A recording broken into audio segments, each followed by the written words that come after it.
This is the Ultimate Final Fantasy Podcast with your hosts, Joseph DeGolier and Caleb Schweiss. This is Ultima Final Fantasy.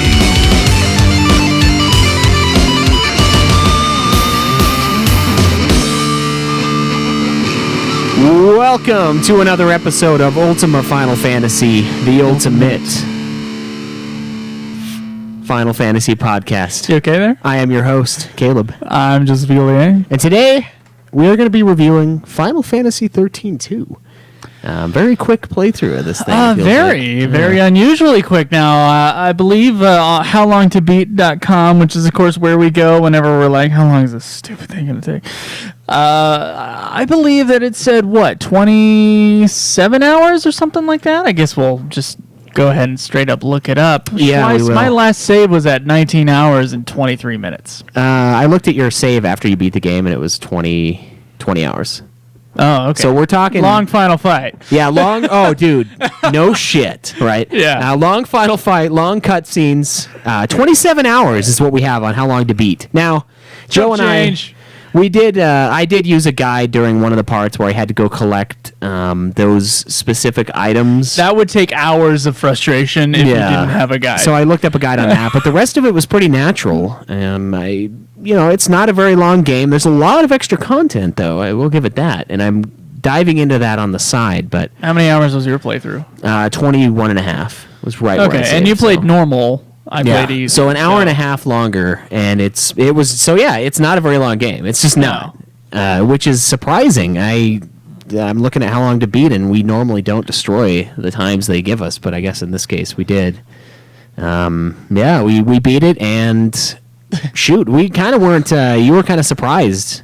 I was surprised that you were able to catch up to me because I know that I really... You went at full speed. Went for it. Yeah, and then you got to the final boss, couldn't beat him, and then kind of gave it a few days off. I let it simmer. Yeah, basically the only FF13-2 you played this week was the final boss, right? There was no That grinding. is correct. I believe that's... No, because on our last episode I said I was going to beat it tonight. Mm-hmm. And so I didn't beat it that night. Did you play it? I think I grinded for a little bit, or we had something else going on. I'm not entirely sure.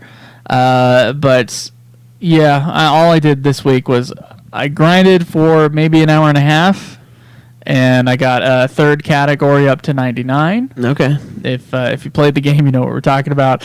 And then I went in and I did the final boss fights, including the very long final fight. So I'm pretty proud of myself for beating a game in front of you, because it's been a little while since I've done that. Since you beat a game before me? Yeah. In the Final Fantasy games. Yeah, I did beat it like 6 hours later, but sort of in the same day, but it was like 2:30 in the morning when I finished up. Yeah. I can't wait to talk about that final fight, but I figured it out, and then I finally did it, but it still took forever the time that I did do it, so... Okay. We haven't started 13.3 Lightning Returns yet.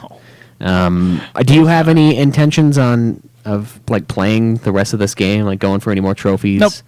It's supposed to be like a 50-hour platinum, so it's not a big deal compared to 13's 115 or so for me. But still not something you're interested in, huh? No, not really. I am interested in beating these games. That's what I'm interested in.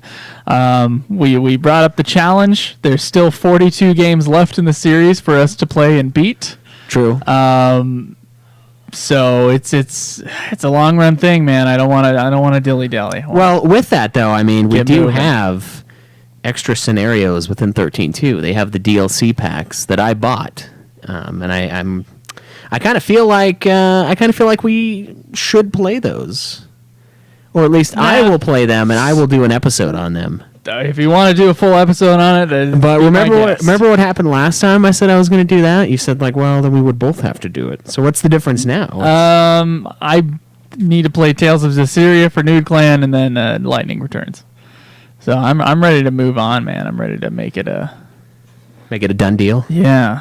All right, that's fair. I am going to get the platinum, though, so Lightning Returns might take us a little bit longer than this one, but I don't know. We're really far ahead of what we thought we would be right now, I think. And Stormblood, I don't want to play 14 and then like finish up the one expansion and the little add-on scenarios leading up to Stormblood, and then leave Play and a then come game in back between and then come back. I don't see a problem with that. I want to just do it. I want to be like caught up so that we're on the same level as every other fucking person that talks about Final Fantasy 14. We know what they're talking about. This will be like the first time ever that we might have that opportunity.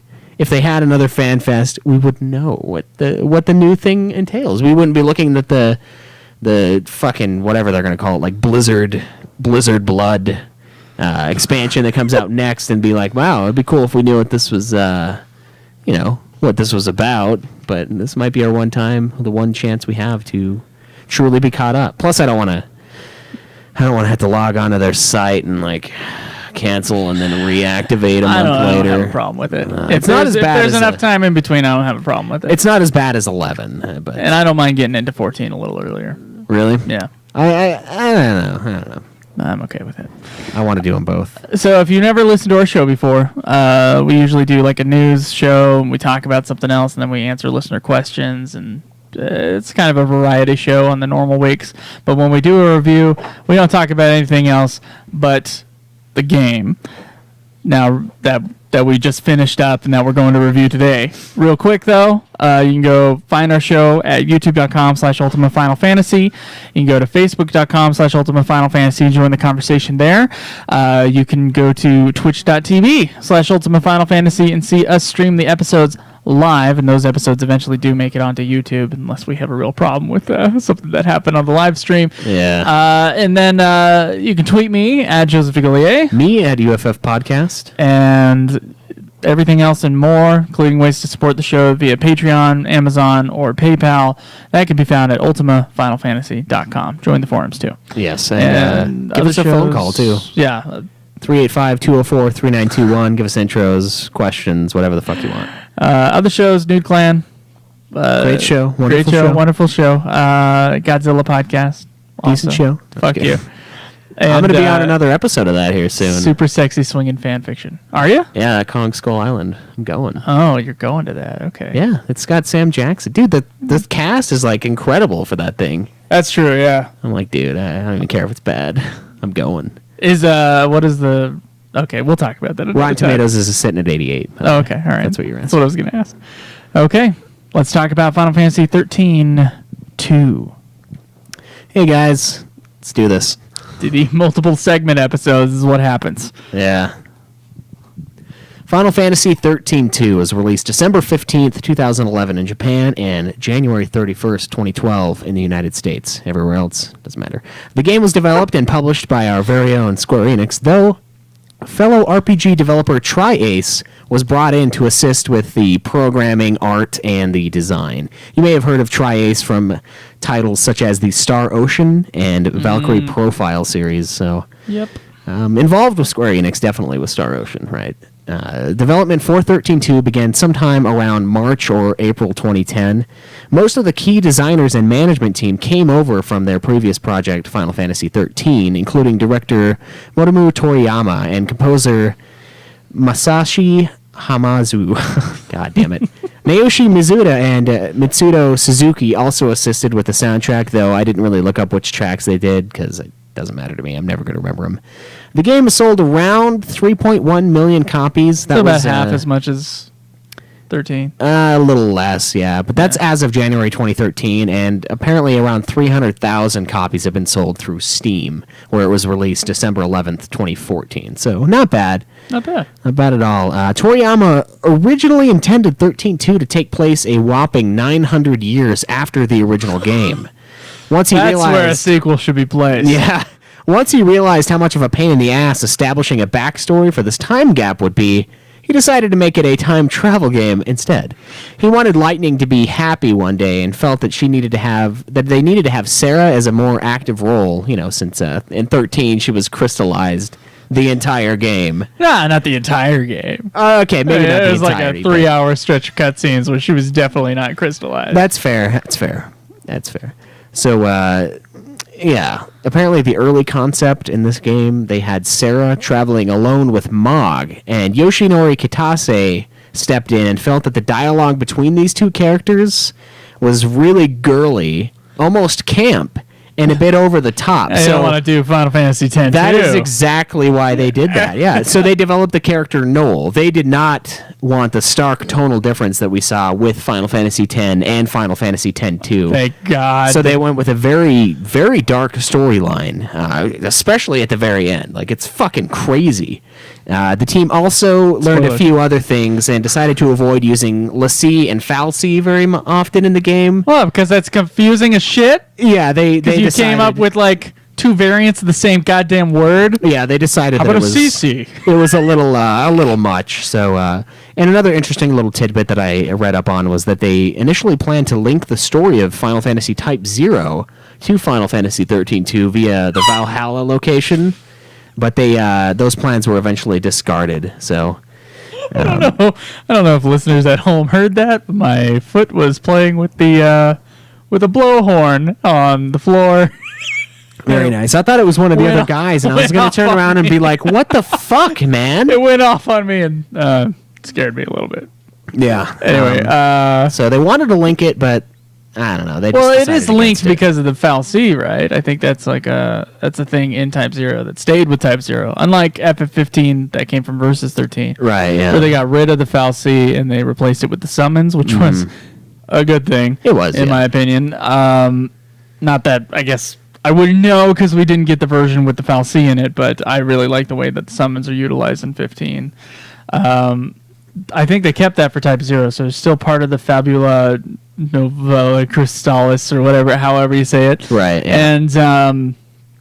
And so the Falsey is kind of they're the gods of that universe. From what we've heard, I have no idea of anything in Type-0 other than there are.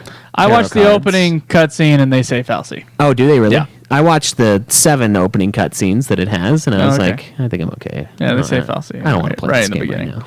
With that 12-minute narration. Did you notice that though? Like it's like watching Advent Children Complete when you throw in Type-0. It's like, here's the intro, Final Fantasy Type-0, and then they do another fucking intro, like Final Fantasy Type-0. Are you hyped? It's like, yeah, I'm hyped. I bought it on day one. Can I just fucking play it? Like what? How many times do you need to introduce the game as Final Fantasy Type-0? It's anyway. I can't wait till we talk about this. Yeah, no shit. Setting up the plot. So Final Fantasy 13-2 does take place 3 years after the initial events of Final Fantasy 13. At this point, the Sanctum government has collapsed, and Cocoon's inhabitants have, for the most part, moved down to Grand Pulse. Sanctum has been replaced by the technocratic government known as the Academy, run by none other than Hope Esthine. You know how often they say the word hope? Not talking about his name. My God, yeah. I made a joke about that, and because they're like, now Hope is our only chance. And I was like, wait, the dude? Hope with a lowercase. Yeah, You watch the subtitles like, which Hope are they talking about? If I didn't have subtitles on, I'd be like, wait, proper noun or which one? And it made a lot of jokes. But yeah, Hope is sort of the leader of the new government. And also the theme of the game. Yeah, it's crazy. So the game jumps around multiple different time periods, even including parallel versions of the same places.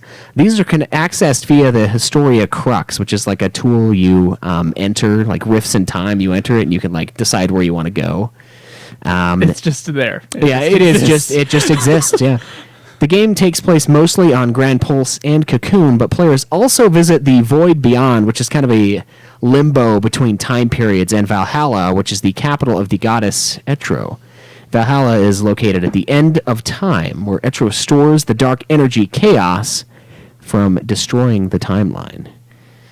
Spoilers. We are going to spoil the shit out of this. Yes. So, story. Paradoxes are popping up all across the timeline, and our heroine of Final Fantasy XIII, Lightning, has been written out of history, and only Sarah remembers that she came back with the party after Lightning and company saved Cocoon. So, the end of Final Fantasy XIII, right? Everybody saves Cocoon. We get what the fuck is her name? I like drawing a blank. Vanille and Fang turn to crystal. They hold up the falling Cocoon, right? Right. That was gonna just fuck everything. Somehow it was gonna like be super annihilation mode. I don't know how because it wasn't that far above the thing. But well, it was huge enough. It was huge enough, I suppose, to destroy Grand Pulse. Right, that was the idea. So they stopped it.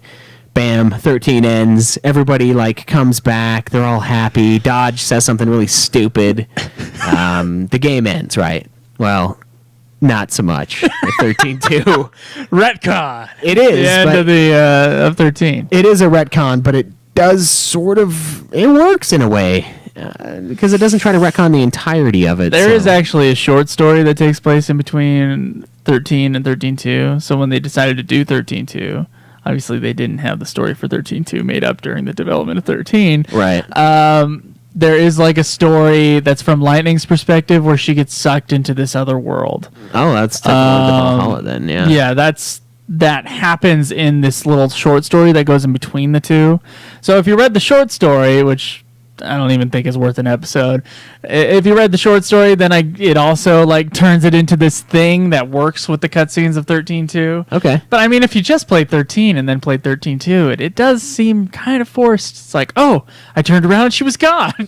Yeah, I don't think it bugs me that much though. Okay. It's only retconning the very end of the game, so it's fine, and it's not really retconning it necessarily. It's just there's a reason behind it being different, and that's what I'm okay with. I'm not okay with them just changing it and being like, well, this is the new version. This is it. This is canon now. Everything that happened in the original 7, no, not canon. This is canon. That's what bugs me. Yeah. This one I did feel like worked. But anyway, so, yeah, it's after everyone saves Cocoon from falling down and crushing the life out of everyone. Sarah settles down in New Bodom, but can't shake the feeling that her sister is somehow alive because... For reasons. Yeah, for reasons. Turns out that the mysterious energy known as Chaos dragged Lightning to Valhalla. This was a result of Etro releasing Lightning and her friends from their crystal status as a thank you for saving Cocoon. So that as they fulfilled their focus, right, they were supposed to turn to Crystal. But Etro decided no, and that's why they didn't turn into Crystal at the end of 13. So that works. Okay, so Etro closed the gate between realms to keep Chaos out, but then fell into a deep sleep in her weakened state. So Lightning is now Etro's knight, which is a position basically to protect her from the main baddie of the game, whose name is Caius Ballad. He wants to kill Etro to destroy the timeline for reasons that will be discussed. Caius was made immortal by Etro when she gave him her heart, which is known as the Heart of Chaos.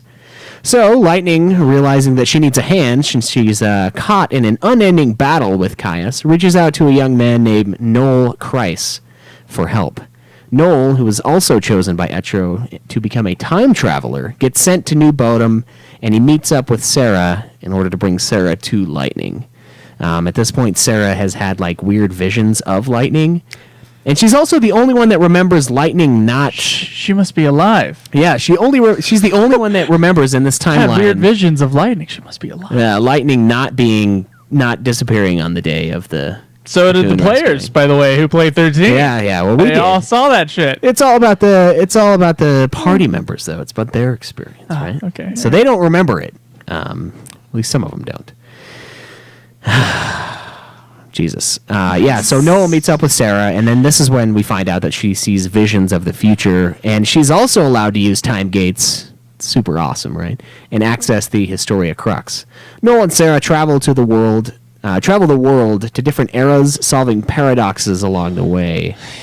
That's kind of how you get certain things and you move on to other timelines. And the whole objective of them moving around during these timelines, by the way, is to prevent the shit-tastic future that Noel knows. They've got to change the past in order to save the future. Is that the word? Is that the sentence that keeps coming up? No, it's only the future can change the past or something like that. What is it now? We've got to oh shit, what is it? I'll find it later. Yeah, they say it a lot. Yeah, so Noel's future, he's the last man at the end of the world, so to speak. This was a cool thing for me. Noel's backstory about being kind of the last person in his that he knows about on his world, which you do get to visit a sort of version of his world. Right, yeah. Like this sort of dying planet situation. I thought that was a really cool thing. Like, right, yeah. You would think that after 13 was ended, like, the world would be just fine. Like, 13-2 wouldn't be a time plot. It would be, you know, about, like, some warring factions or something that have come up and built this new planet, or there'd be some sort of big baddie there. But it's not. It's like, I don't know. It's just different. And I found that refreshing. And Noel's backstory was something I thought was really cool. Yeah, especially considering he was not even included in the original pitch. They did a pretty good job of setting him up. Too. So, of course, Noel's really awful fucking future that he comes from happens in a timeline where the crystallized cocoon did end up falling from the sky.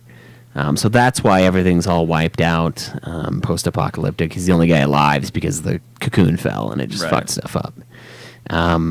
Hope learns of this timeline, and he sets out to prevent Cocoon's eventual planet-shattering fall. And this was actually a really interesting part of the game. That tower you go into that Hope has set up, where they're like developing the new planet, right? There's a timeline where the robots become like sentient or something like that, and they like kill everybody. And they slaughter Hope, and there's like a part where Hope dies, and I was like, yes, because I was still remembering Hope from 13, and I was like, die. But he's fine in this game, by the way. He's a decent character. But there's a version where they all just fucking die. And Alyssa, this other chick that's annoying and is in the game, she's there in that timeline when you go there, but she's like a robot version of Alyssa, and she's like all evil and shit. Yep, that part was really cool. Yeah, I was like, this is actually... as crazy as the fucking timeline game is, I thought that part was really cool. It's like, well, here's one where you get to hear Hope die over this like recording from forever ago, and then the robots are just like pretending everything is fine. Like, oh yeah, nothing happened. It's okay. They created Skynet. Yeah, basically, yeah. That's exactly what I was thinking when I saw it. I was like, oh my god, this is Terminator. So that was interesting. But while our party is out and about, they learn that Snow has also become a time traveler, which is why he also never returned from 13's ending. This is when the party first learns about Yule. She's a seeress protected by her immortal guardian, the big baddie Caius, until the last Yule died in Noel's time period. Noel is... like, he's getting kind of fucked up and like weirded out by running into various Yules throughout the adventure, because he really wanted to become the guardian to Yule from his timeline. And there's like a weird subplot where him and Caius have to duke it out to become... whoever wins is basically the guardian. It's like a weird Highlander thing where like there can be only one. And I was really laughing at that because they said almost that exact line. They said there can only be one, but I was like, yes, the Highlander.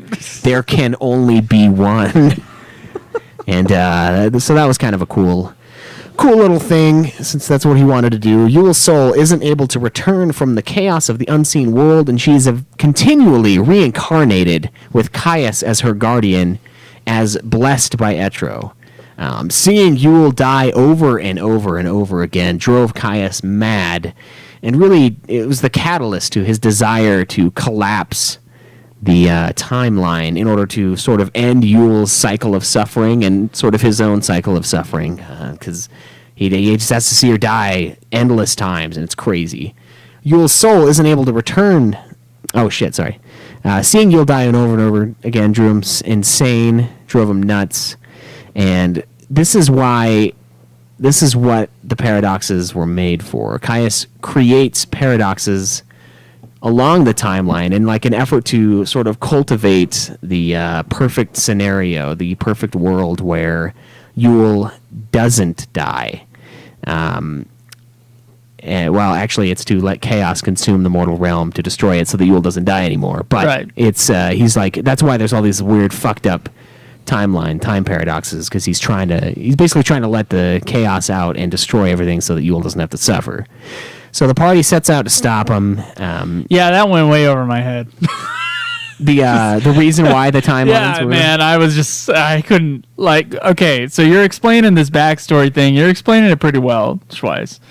I gotta say, while I'm playing the game, though, all this stuff about I will add a caveat that it is simpler and easier to understand than 13. Yeah. Which is fucking crazy. Which is insane.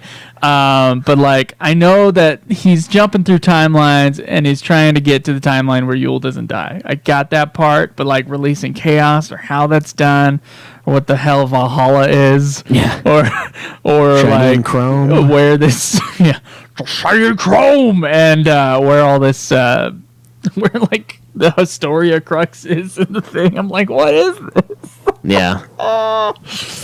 Anyway, okay, I'll take it. I'll just go along with it. Yeah. So Sarah actually discovers that she has the power of the Seeress as well, which sort of eats away at her very existence with every vision that she has throughout the story. These are triggered by changes in the timeline through solving those paradoxes. So every time there's like a shift, something changes, it kind of fucks up Sarah a little bit. So Sarah and Noel finally end up meeting up with Lightning and move in on Caius.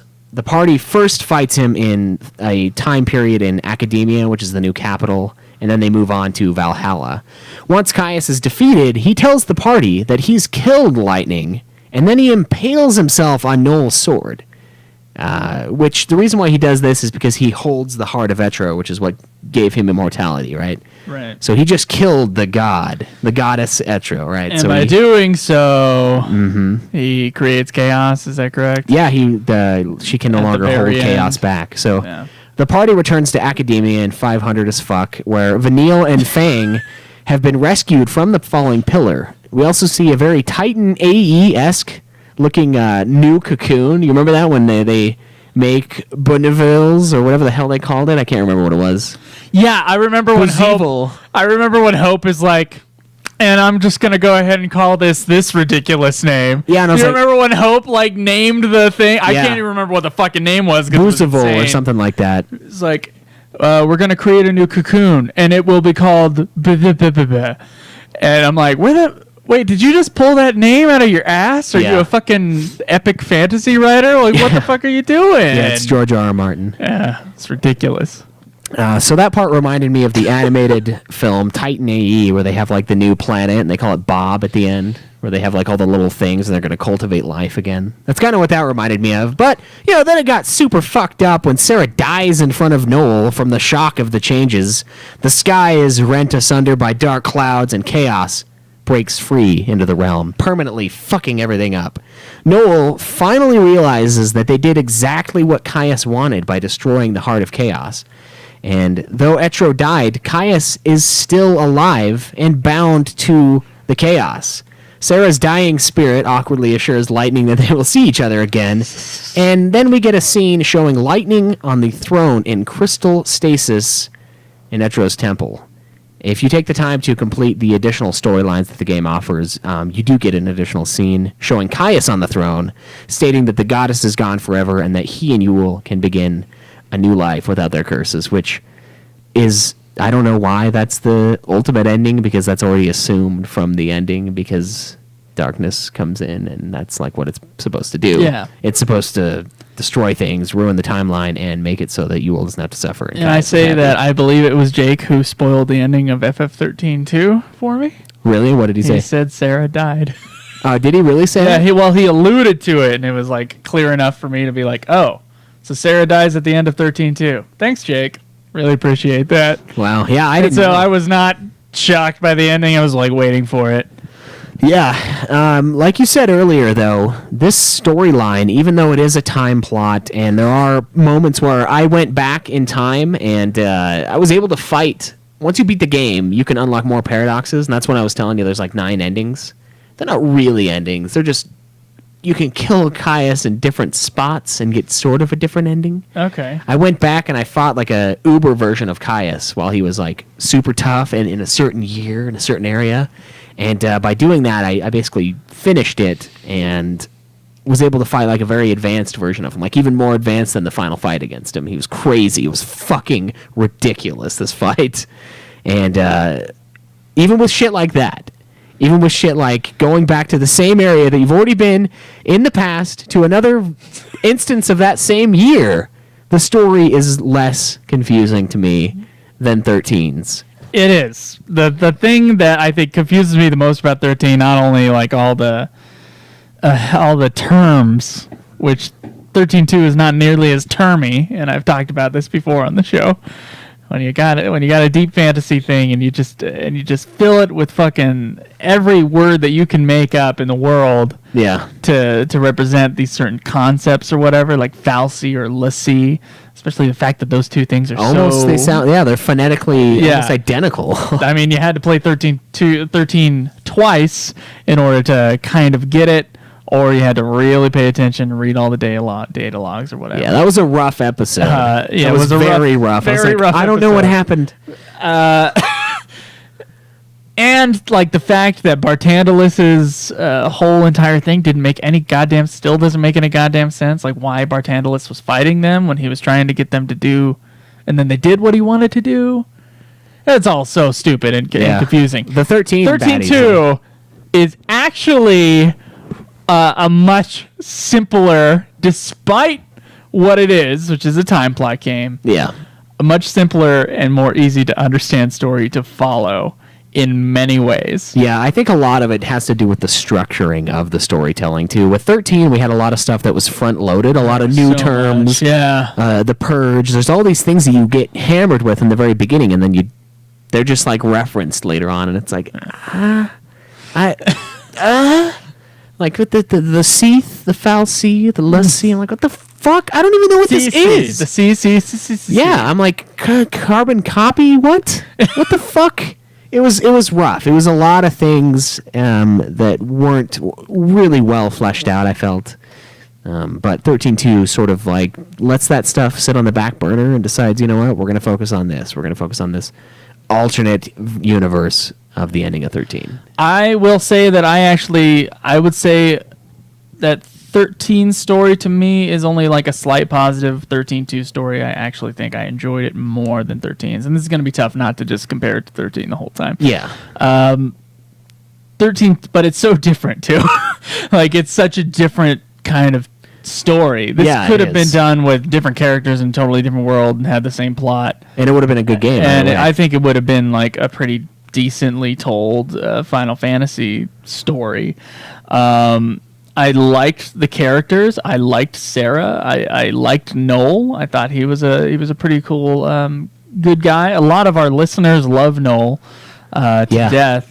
I thought the ending was quite a brave ending. Yeah, having your main character die like that. I like the simplicity of not having like a shitload of characters. I mean, some Final Fantasy games can pull it off really well. Yeah, FF6. So I'm not gonna say like that's a bad thing, but I did like the simplicity of like these are your two leads and their sidekick. Yeah, and the mod sidekick. Yeah. And even the gameplay reflects that, and I really enjoyed that kind of simple aspect to it.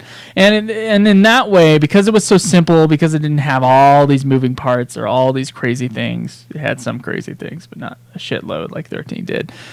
It was easy to follow, and I, in general, enjoyed it. It was also, I think, well-paced. You had a lot of gameplay, and then cutscenes in between the gameplay. It wasn't a 12-and-a-half-hour movie followed by a shitload of gameplay followed by another 3.5-hour movie.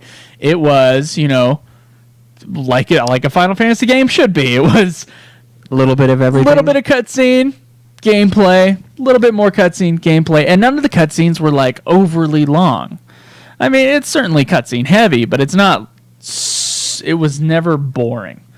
And it was never like, oh, Jesus Christ, can we just continue on? I mean, there were some funny things, like they kept on repeating if you change the future, you change the past line. They kept on doing that, which made me laugh. And, of course, they refer to hope all the time, all the time. Hope yeah, they do. Yeah. In both ways. And I liked the idea that these were different timelines, and it was cool to explore that as well. So I actually say that, in general, I like the story of 13, too. Yeah, I would agree. I think the simplicity of it really shines. I think the dark ending is a nice change from regularly super cheery game. And I mean, I don't want to compare it to 10.2, but they compared it to 10.2 in their development, and they said, no, we don't want Mog and Sarah to be the only characters in this game. We want it to be more serious. We want it to be a dark game. We don't want it to be super poppy and cheery and fuck with 13's kind of somber tone for a lot of it. I mean, it's a good ending to 13. Everyone makes it out except for and Fang. They're fucking crystallized, but that's what they get for completing their focus, right? And I found it enjoyable. I like the idea of the time plot thing, even though it's a little dumb in some ways. Like, how can I kill this version of Caius that's stronger, and he's still around when he's less? Maybe I'm fighting like the later version of him, the final boss Caius, and then I killed. But how does that one exist when I killed the easier one at the end of the game? So he would have never ground to be up to that level. Like it gets a little shaky, but it is a time plot, and I think it worked. I think it worked okay in this, and I enjoy playing the game. I thought it was cool. I thought it was crazy that it was only 20 hours to beat. It was kind of short feeling. Yeah, I was expecting a lot more. 13's a lot longer. Yeah. I would say decently longer. We could probably do 13 in probably 35 hours, I bet. Yeah, probably. And I know their speed run's way shorter than that. But I do want to say something, though, in comparison to 13. That 13-2, it sacrifices a lot of the epic quality of 13. Because it goes to this smaller, simpler story. Yeah. But even in the look of some of the scenes, 13, because it's a Final Fantasy game, like a mainline Final Fantasy game, all of this epicness is pumped into this game. So like a Bartantalus fight is crazy huge. And we got one huge fight in this game, the final boss. Yeah. And then, and I just mean hugeness is in epic scale, is in you're these little characters and the world is ginormous. Yeah. Right? Or just scenes of the fireworks scenes in 13. You don't get anything really that kind of big scale, right? I would say in quotes big budget sort of things like you would in 13. So in that respect, and also the weightiness of the story, it wasn't as heavy as 13's. In that respect, it's missing out on some of that big tone that I liked a lot from 13. That's in the other Final Fantasy games, the more recent Final Fantasy games. 13-2. Time plot, and you see a lot of shit, but it never quite has the weight of 13. So, and that's more of a subjective sort of feel thing that I'm talking about right now. But if there's one thing that this is lacking in comparison to 13, it's that. Yeah, it is. But I mean, I think it fits the bill for a sequel very well. I mean, you don't need to have a sequel that's as massive and as epic as the original necessarily, and I like how they took. You don't need to, no. I like how they took a kind of a back seat to making this 13-2, what I would think of as 13-2. It's not this. If I think of 13-2, I think of something like another 90-hour game. Right. And this is it's it really can be 90 down. hours. Yeah, it probably can be. Especially if you're on that slot machine all day long. Yeah, no shit, right? I like the story, Schweiss. I actually like the story of 13-2. Yeah. I mean, obviously there are some wacko parts, and I assume that the entire 13 trilogy is going to be like that. Yeah. Where things just don't make any goddamn sense, unless you really search through the Final Fantasy wiki and find the answers. I kind of doubt it's ever going to be easy to understand the universe of 13. Yeah. Do you think it was a necessary sequel, though? No. Yeah, I don't think so either. I don't think it was a necessary. I think it was a fun idea for a sequel, and I think it would have kind of been cooler if it was just its own game set up like this. Yeah. Maybe. But I don't know. I think it works. Okay. Well, I'll tell you what I think really works. What's that? The gameplay. Hey, what's up, Twitch? A lot of talk on the Twitch. I can't even see it. Yeah, well, you should pull it up on your phone. I should. I don't have the Twitch app. There's no room for it. It's no room. There's no room, dude. All those audiobooks, man, they take up a lot of room. Oh, boy. Yeah. Sorry. But, wow. Gameplay. Okay. Oh, shit, my wrist. Oh. A lot of jerking off. Oh, fuck, dude. No, I twisted it, and it's To me, you know what this looks like? What? I don't know. Unfortunately, when you see like inner pain, it doesn't look like outer pain. You're just kind of doing this. Oh, yeah, it's like killing me to fucking move. Shit. The carpal tunnel, it's happening. I see that. It's about time, I guess. Okay. All right, you ready? Oh, you got to write up for gameplay. Yeah, I do. So 13.2 features many of the same combat elements of its predecessor. It resurrects the Paradigm and the Crystarium system. It also introduces a system that allows players to capture beasts to fight alongside Sarah and Noel.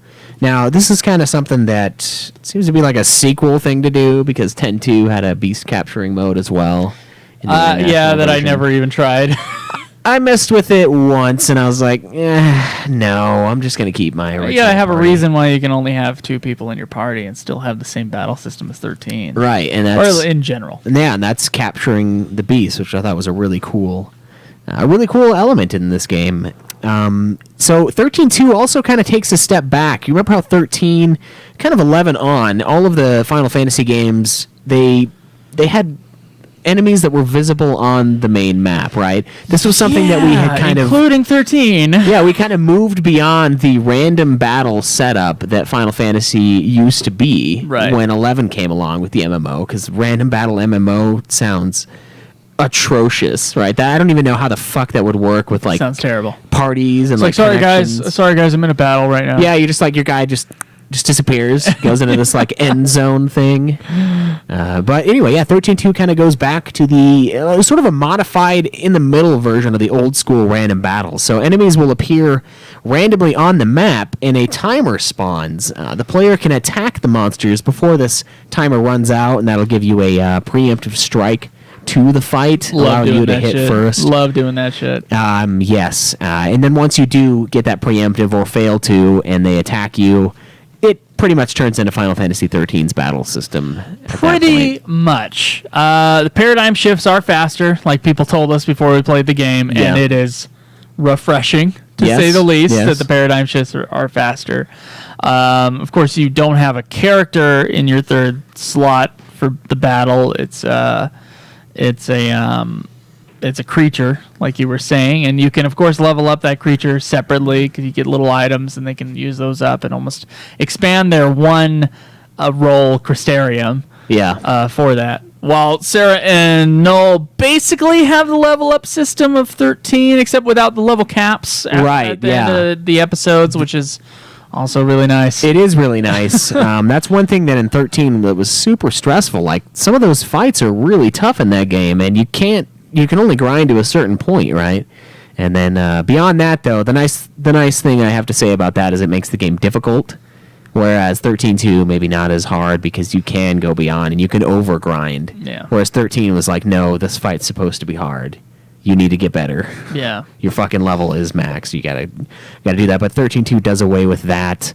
Like you said, you do collect items that you can use to level up the beasts Crystarium, and they get more abilities. I ended up using I think the Flaninator or something like that. It's the dude with the little fucking siren on the top of his head. That was my main healer. And I had one of those dog beasts as my main attacker. I always had Kate Sith. I just kept on leveling Kate Sith, so he was in I think he was in the 50s at the end fight, which was pretty good. Yeah. For the healer. And I know you hated that whiny cat sound because it sounds just like your cat when he's whiny. Yeah. And I want to shoot it. Yep. Yeah, I want to kill it. I want to kill that cat. But yeah, I always used him, and you kept on making fun of me for using Kate. Yeah, because he's garbage. Yeah. On the thing, I thought they were the streamers the guys on the Twitch were making fun of me. So. Oh. Yeah. And then I did capture the Flan guy, and I was like, oh, this guy's way better. His little feral link, which is a move that the beast that you capture. It's like they're special. They're limit break almost. His does like a mega heal on everybody. Oh, that's awesome. Whereas Kate Sith's does like this garbage, like 10 damage attack. It's not a 10 damage attack near the end. Oh, really? Yeah, really. Oh, well. It's actually pretty good. I really enjoyed the gameplay, Schweiss. I think it's a step up from 13's gameplay. Yeah. How did you feel about those weird those temporal rift things, those like little puzzle mini games that you got. Loved them. It took me a minute to figure out what they were trying to have me do. I was like, what? And then when I noticed the colors changing and someone in the chat was like, oh, I think you have to match them. And I was like, oh, yeah. And those were way cool. Those are little mini games that you play in between, like going into new areas. You do it a couple times in the game. It's not every time. It reminds me of like a Zelda, almost like maybe the Zelda on the Wii or the GameCube. They have like this weird mini game where you have to like roll a ball. Yeah. And it's kind of like the temporal rifts where you have to like walk on certain steps. There was something like that in the expansion to Fable as well. There was like a couple mini games in the beginning where you had to do that, like collect all the items without walking back on the same step again because it locks it. Yeah, that was one of the games. There was another one where you had to like connect the colors and create an image of a beast. No, dude, I love that shit, and I was hoping there would be more of that. And there were only a couple. There was only a couple. I really love that kind of fun aspect to it. I did like the idea, although I didn't utilize it very much because I kind of like went straight for the ending. I do like the idea that you can find these other pieces and open these other timelines and these other worlds. It's very it's doing the opposite of what 13 was kind of like. Yeah, it's very open. It's very, in many ways, it's very non-linear. And many of the maps, by the way, not the same kind of hallway syndrome you got in 13. Yeah, it's a lot of more opened up, a lot more places to explore and get items, and a lot of it's on Grand Pulse. So yeah. And you can find, of course, you use Mog's little abilities, and you find more artifacts to get to open more timelines or to get other abilities. Yeah, Mog. There's a fucking awesome ability where you just pick Mog up, and you're just sitting there like crying out like you're abusing him, and you just chuck him, and then he'll like go and pick up a treasure if you throw him in the right spot. He also has like a little wand that kind of distorts time. And you can get him to use this ability, and if you see a treasure, it's almost like the Predator thing, where you can kind of see the outline. You can see the outline of this treasure, and you get him to use this clock ability, and he will uncover the treasure, and you can pick it up. There's a lot of stuff that unlocks after you beat the game. Some of those ones that you couldn't access before, like you could see them, but you couldn't grab them, those are available after, like post-game stuff. So there's a lot of backtracking and going and collecting it. Another really cool part of the gameplay, I think, is you're able to repeat the initial part of the storyline. So, like, if I need to get the trophy for 5-starring a boss, I can go back and actually, like, rewind the clock and, like, close the gate and just, like, reset it to as if I was doing that part of the story again. So I can go back through. I didn't know you could do that. And I can kind of just play the game again almost. Just go into these areas as if it was the first time and get the cutscenes and get all the interactions.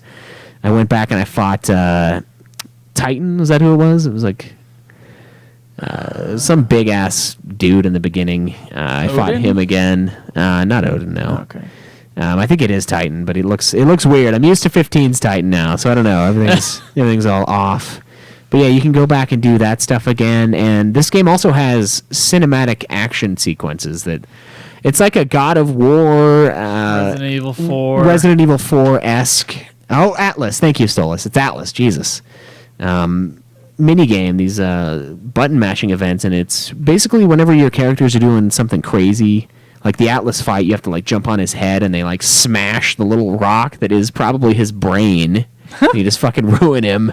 There's all these little interactions you have to do. You have to pull the arrow, pull the bow string back, launch the arrow. There's like button mashing, and these sort of, I guess it's like 15 did it as well. So when you were in the big boss fights, like they'd be doing some move and it'd be like, oh, gotta do this, you gotta mash this button. 15 took a lot from 13-2, I think. And obviously 13-2 took from other games. I'm mostly thinking of Resident Evil 4 because that's the first one I know about. I'm sure it came before it, that during a cutscene, something would suddenly happen and you would have to react via the controller, and it would tell you what buttons to press and what kind of way. There was a lot of that in 13-2. It definitely helped break up the cutscene. Yeah. But then another part of me is super lazy and just wants to watch the cutscenes and not have to interact with it. Yeah, that's true. If I'm going to be honest with myself. And that's something we've talked about throughout this entire replay is... cutscene is like a reward time, right? Yeah. It's the cherry on top of the. Of course, when you have as many as the 13 trilogy has, maybe not so much. Maybe not. Yeah, I guess that's fair. So another thing that 15 took from 13-2 is the wound damage system. And this is where a target member's max HP can only be restored through healing items. And this is one of the things I noticed, especially during this Caius battle that I unlocked after I beat the game. He would have... he had 2 health bars. It's just like Final Fantasy 15 with this. And I was able to ding his original health bar all the way down, but then he got out of stagger mode, and then like his health just started going up because he had a healing mode, but it was like a secondary health bar that was going up. And I could chip away at the primary one, but that secondary one would always get up to a certain point. So that's another thing that I thought 15 was the first to do in the series, but 13 does it as well. It's not as in your face as 15's is, I don't think, but it does exist in the game. So yeah, that was an interesting find. It didn't really affect me as far as my party members. I didn't really notice it that much. I also didn't use items that often. The final fight was where I used a lot of potions. I used Phoenix Downs. Yeah. Whenever my healer went down, and the very last thing I got to 99 was Noel. I brought his medic up to 99. And so I wasn't really using medic on my other 2 characters. So whenever Mog went out, it was hurry and switch to the healing classes and get Phoenix down on, or not Mog, but Kate Sith. Yeah. And that was an important part of the game for me, was buying Phoenix Downs. Yeah. The person that you buy it from, by the way, Chocobocolina or Chocolina. Yeah. Insane. What the hell is that? Do you want me to tell you who she is? Go ahead. She's the Chocobo in Saz's hair. She grows up to be Chocobocolina. How do you know that? It's in a DLC thing. I noticed it when someone was like, "Does he know who she is yet?" I was like, "What?" So Saz had sex with a chocobo. No. And the chromosomes lined up in such a way that this thing, this thing, he slithered out, and he's like, "You'll rest in my hair, little one." And yeah.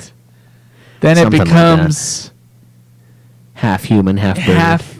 Yeah. Yeah. It's also strangely erotic. I don't think there's anything strange about it at all. I'm gonna make you quail so hard. Oh yeah. Fucking go there. Oh God. That was insane. Yeah. She also travels time with you, and she's probably the most well-known thing from 13-2. So yeah. I had heard about her beforehand. Mm-hmm. She is special. She is, yeah, and she also travels time with you and is able to sell you items. It kind of replaces the save spots that 13 had. Yeah, there's autosaves in this game. Yeah, there's autosave. Nice. Yeah, it is nice. After certain story events, the game will save itself, and it's really helpful. Like, it's awesome, and I had a lot of fun with that. So let's talk about the ending to this game. I know we're gonna have some questions about it, but how many times did you die to the triple Bahamut thing before you were able to beat it? Oh shit, probably like 6 times. Oh, okay. Yeah, I retried the entirety of boss fights because I had to go to bed and I couldn't retry Bahamut again. So I had to do all those twice. But I did press the retry button a few times, just trying to figure out exactly what setup I needed for my party in order to take this guy. Yeah. Especially his huge move when he has all 3 dragons there.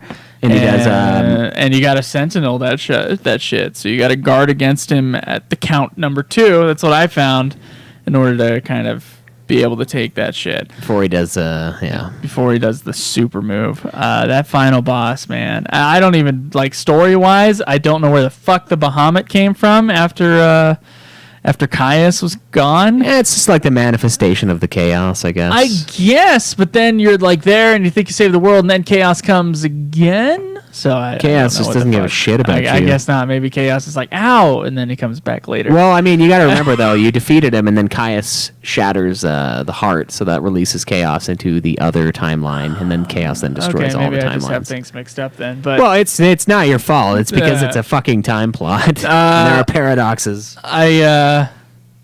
I don't know where it came from story-wise, so it's Classic callback. Right? yeah, classic. I was having Vecna gun flashbacks with this boss fight. It was brutal. It's a pretty tough fight, and it took us. Obviously, if my last save was 40 minutes and the other guys did not take, that was a 30-minute fight.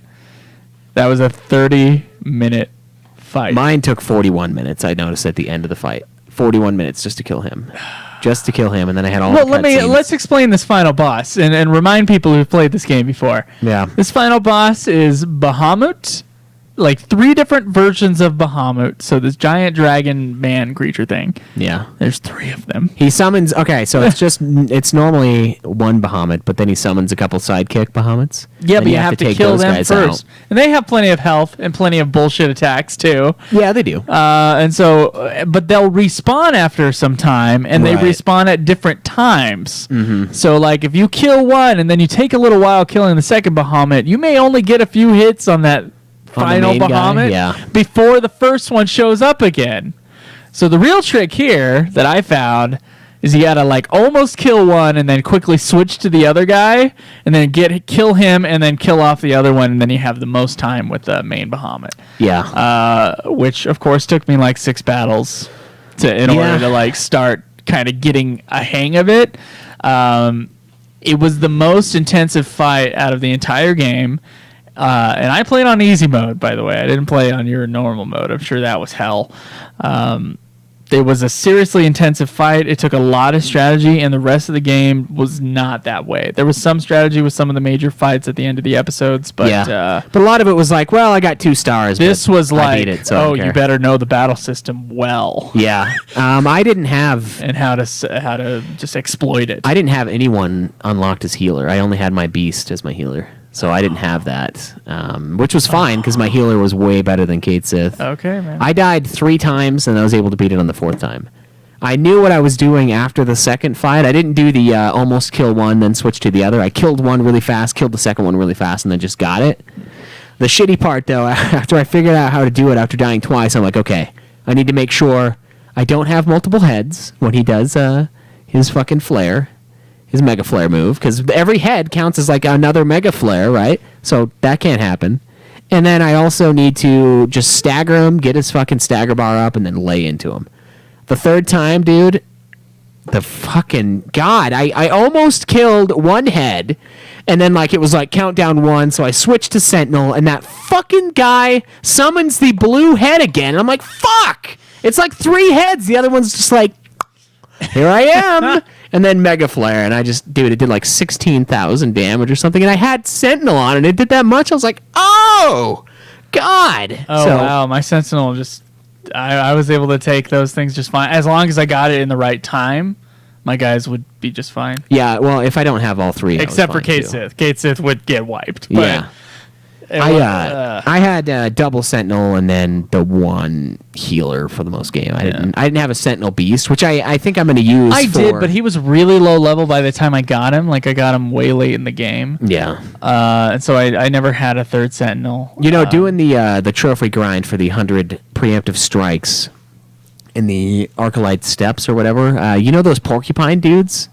Those guys with like the big, they look like giant porcupines, and when you get them in stagger, they're like porcupine needles fly off. Oh yeah. Yeah, I got that guy, and he seemed like he's going to be a pretty fucking good Sentinel. So I might actually work Sentinel into my main attack party again, just to have someone take all the damage. In this game, though, I didn't use Sentinel like I did in 13. I used a triple Sentinel or a double Sentinel and a healer. I didn't have like 1 Sentinel, 1 Ravager, 1 Commando like I did in 13 a lot. So I think it was an easier game because of that, because I didn't have to have a Sentinel worked into every boss fight to survive like I felt like I did in 13.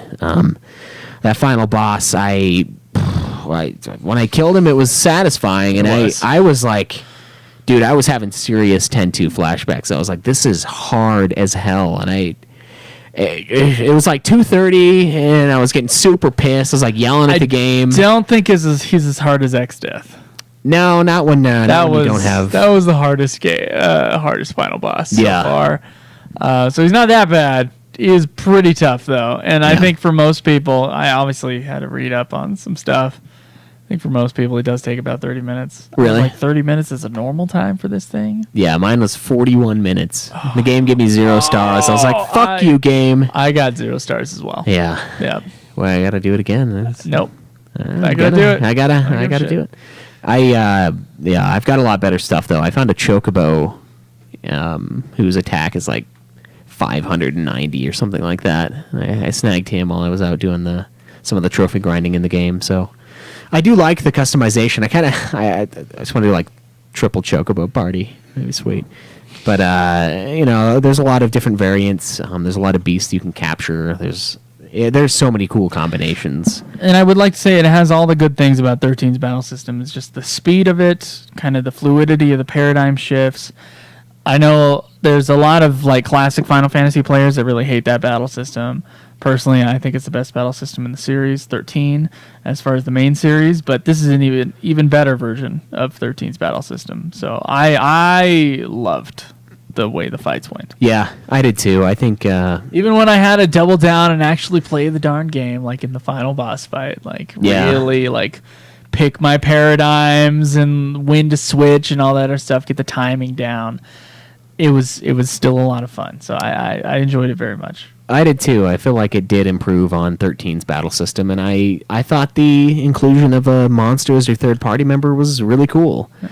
It's something that, like I said, 10-2 offered, and I just did not give a shit. And this time around, it was, obviously I had to have one because I only have 2 party members, but I liked the idea of just poking around with the new beasts' paradigms or their Crystarium and seeing what I can get them up to, seeing what different ways I can play the game. And I like how one of the things in 13 that I really hated in the battle system, and I realized after my 110 hours of getting the platinum, was people standing next to the Sentinel. And I didn't notice that happening in this game. So like when you have a guy that's supposed to take the damage, they're not standing next to him like they were. It didn't feel like as shitty in that way. So it was not as frustrating.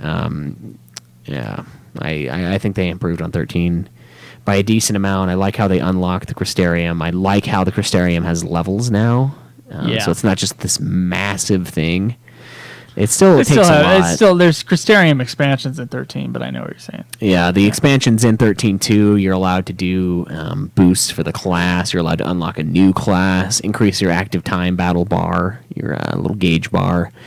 Lots of stuff. Really customizable. Yeah, it really was. I had a lot of fun playing the game, if nothing else. Okay. Yeah. Do you want to move on to how the game looks? Yeah, let's talk about that. Oh, 10-2, not tough. Yeah, maybe if you got the Dark Knight class, it's easy. But if you didn't get the Dark Knight class, it's fucking not. So, yeah, if you're looking at a guide, sure, it's easy. Hey, man, I just try to finish them. Yeah. That's all I'm saying. Why are they whispering over there? It's really weird when they whisper when it goes quiet. I don't know. Okay. I don't know. Why are you whispering, Cameron? This is good YouTube. This is good YouTube. They love it when we whisper to something that's outside of their experience. Okay. Let's talk about the look of the game.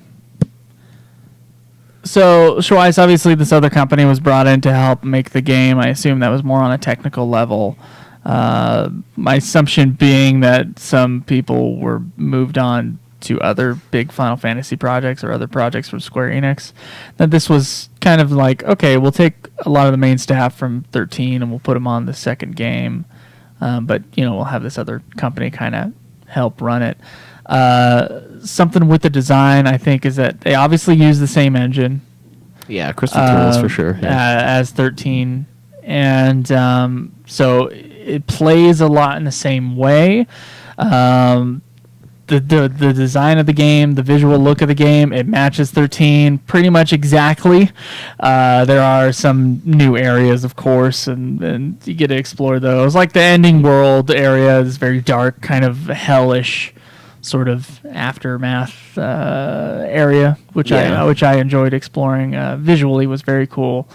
It still had all the flair of 13 with all the lights and the random like crystal-y sort of flourishes that 13 had. So in that way, basically, these people who created this game, they made a carbon copy of 13 without all the CG cutscenes. Yeah, the cutscenes in this game don't look nearly as awesome as they did in 13. I don't think. A lot of it's a lot more interactive of a game, though. Like during the cutscenes, you do run into those cinematic action sequences, and so stuff like that. It makes a lot of sense as to why it's not that way. But it does. I don't think it looks as good as 13 in a lot of ways, which is odd. Well, I think it's much like the 10 versus 10-2 sort of thing. They're using the same engine. They made the game faster. Obviously, they brought in totally different people to help make the game in 13-2. And so maybe I don't want to say it's a rush job because it still looks good. And it matches 13 very well.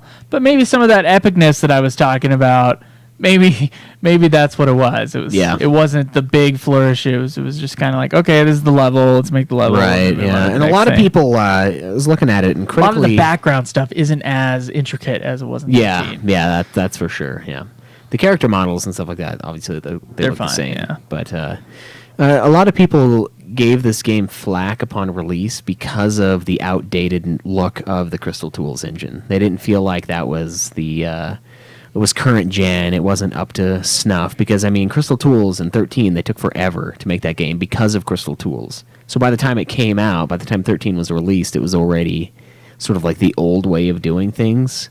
So 13.2 got a lot of shit. Maybe mechanically, I don't know anything visually that's... Mechanically, it doesn't play like any other game, really. Like 13 is just its own thing, which I don't think is a bad thing. And I feel like going back to this, that's not... I don't find that to be a fair argument necessarily. That we should shit on this game because it feels outdated. It's like, well, it's a JRPG. They always feel different than Western RPGs, and this is just... It's just another 13, so I feel like that. I don't know. It didn't take anything away from the experience for me. It felt natural. It felt like what 13.2 should feel like. It's just 13 again. Well, 13 had a lot more pre-rendered cutscenes. It did, yeah. It also had a lot of 13.2 did wasteful that cutscenes. Okay. Like the fireworks scene is awesome, but I guess it's kind of necessary between the romance between. I mean, it does. You have to have that in order for the rest of the game to work. True, but I mean, like I'm thinking like the raceway cutscene when they make it down. Like that thing is awesome looking, but it doesn't even matter. Like it's sure. They're like, all right, let's make this $50,000 cutscene that doesn't mean anything. So it's like in some ways, the pre-rendered are excellent, and I love the way they look in 13. But 13.2, I kind of like how they didn't necessarily feel the need to go with it, but it does come at a cost, though, for sure.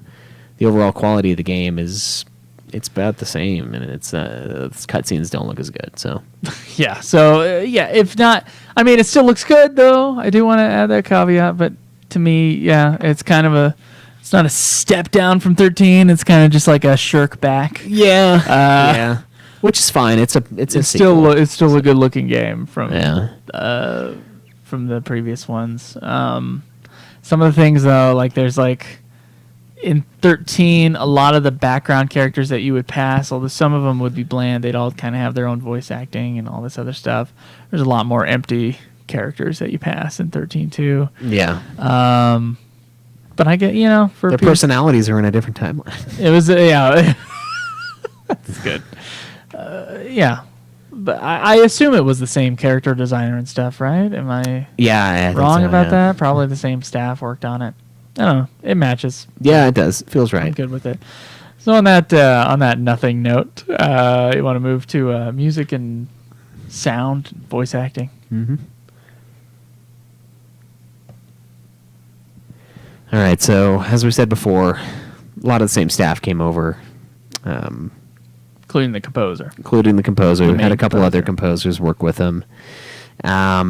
Music in this game, very different than 13's, I feel. There's a lot of vocal tracks in this thing, like a lot of vocal tracks. Yeah, and a lot. I know you hate them. I hate them so much. But for me, I almost don't even care. It's not the in-your-face wreckage that some of the other vocal tracks in the series are. It's just kind of like background noise. But I do want to call out one particular piece of music, the Chocobo theme, the metal Chocobo theme. Okay, yeah, when you get on the crazy Chocobo. Yeah, that one's kind of cool. Like, I don't know, it's like a... I've heard it before because there were listeners who sent it to us, hadn't played this game. Crazy, almost like hardcore metal. Yeah. Version of the Chocobo theme with lyrics. Yeah, it is. Which it's a fun theme. I don't know. I like that. Yeah. I think that's probably the high note of all the music in 13-2. I really enjoyed it. I thought it was a lot of fun and kind of cool. Like this aspect, like in this shitty world, these chocobos are assholes. Yeah. And so you got to ride the asshole chocobo, which is almost the lyrics to the song. Not quite. Yeah. But that brought a lot of fun to the mood. The other vocal tracks, though, Schweiz, I gotta disagree with you. I thought they were so upfront. Yeah. Like, you had the one in 13 that was like, it was more of that shit in 13 too. Like, there was a track per area that had some vocal arrangement to it, and to me it is distracting. To me, I'm like, what the fuck are they saying? That's to me like what I'm searching for, and I know it's some Japanese girl singing English lyrics because it always sounds just a little weird, a little off. Odd translation. Yeah, just some odd translation sort of thing going on. I'm not a big fan of the music, if for the most part, in this game. I think it's all the bad things of 13 put into 13-2. It doesn't have the really prevalent like 13 did, so there's not a track that's that bad. But I think the worst sin that this committed on the music scale was the ending cutscene with Sarah dying, and the pop song starts to play. Yeah. And it's so off, and it ruins the mood so much. I think me and Cameron were both making fun of it because Cameron was there when the cutscene was going. Yeah, I don't know. It didn't really upset me. The last scene did. That didn't fit at all. No. And that's something that Final Fantasy XII, I think, did. The final song in that one didn't make any sense for me. 13's, I kind of made a little bit more sense, but I didn't like the song. It waited till a certain point before it started playing that thing. So it waited till the happy ending, and then it started playing the song. Yeah, 14. It didn't do it when I don't think it did it when they were like holding up Cocoon. I think it waited till they were when they were landed safely. I could be wrong about that. Either way, it's like this song it did not fit in the scene that they put it in, and it's something that really I was not happy with when I played this. I don't know. It doesn't have the soundtrack that 13 did, and then 13's soundtrack is good-ish. I mean, there's some stuff that I don't think I ever need to listen to again, but the Bartandalus fights always had this epic chorus, and there's just this fucking huge thing, and I only felt the weight of that in the very end. I thought the theme for the final boss fight was cool. I thought that area was awesome, but for the most part it was like an awkward set of songs that had lyrics in them, and it was weird. It didn't take me out of it necessarily, but it was never a situation like the Barty fights in 13 where it was this huge thing, and I was like, man, everything about this fight is phenomenal. It was most things about it are phenomenal. The music is just whatever in the background. It didn't add the same way that 13's did. It didn't add the same way that 14's does at certain times, and it's kind of, I don't know, I think it is kind of a step back from most of the series, I would say. I'd say most of the series. It's a step back from. A lot of the tracks were like remix tracks of the original 13. Yeah, there's a lot so of that. I heard those sometimes, and I was like, oh, okay. But yeah, I really hate those vocal tracks, man. I really hate them. It's just aesthetically, so it's just my opinion on how those things sound. I don't care for them, and I don't like hearing them when I'm playing this game because I just don't like the music. Yeah. Someone in the Twitch chat says Kaiest theme. That was really awesome. That was a good track. I wouldn't be able to tell you what the Kaiest theme was, honestly. I would have to listen to it by itself and like, oh, okay, that's what it was. But yeah, I don't know. I don't feel that great about the music. Obviously, you don't feel as bad about it as I do. That ending theme, though, dude, the ending song during the cutscene, that was awful. It's annoying when they put like a cheery thing. Like it needs to match the mood at the very least. Like 13's at the very least, I felt matched the mood. I think the song is awful. I hate it. I don't like pop. And it's a fine pop song, but I can't stand pop, so it's like I'm not even one to truly judge on an even playing field when it comes to that. But at least it sort of fit. It felt okay. I was like, all right, this is fine. This one, not even a little bit. Like, she's dead. She's dead, and we have this fucking pop song playing. It's like the timeline's going to get destroyed. The world's going to be basically annihilated, and here we are, and it's super they can't wait cheery. till the credits. They gotta put this shit in right now. Yeah, and it's I don't know. One kind of a decent area in this game, I would say, would be the voice acting. I thought they did a pretty good job with it. Voice acting was very good in this game. The script, I feel like, is less bullshit than 13, so I feel like that's why the voice acting is like a step up to me from 13's. There's a lot less shit that they're going through. And with 13, it almost felt like a return to 10 in a lot of ways, with like the zany characters at times and like the weird just interactions they would have. Yeah. And other than Mog, which was a very odd character at times. It was one of those rare circumstances where I actually thought that Mog was fine. I did too. Yeah, he's the annoying kid character. He's the annoying kid character, and I thought it was just fine. I thought he was going to be really fucking annoying at the beginning, but then after a while, I was like, you know what? He's kind of funny. Very rare for me to say that. Very rare. I was okay with the annoying character in the game. I was too. He was endearing at the very least. I enjoyed the Mog. Sure. And he's very useful, and you get to chuck him, and like the cry that he gives out, he's like, Koopa! It's really satisfying to fucking lob that little bastard. It is. It really is. Into the distance. Like, it's like when I was in academia, I chucked him off the edge and just watched him like get further and further away. He just like fell down to the planet. Hey, what'd you think of the new Snow? Snow without the beanie? Yeah, like weird Snow, like hippie Snow. I don't know what the hell happened to him. Like when he was out in the woods, like, I'm gonna change everything about myself. Yeah, Sarah.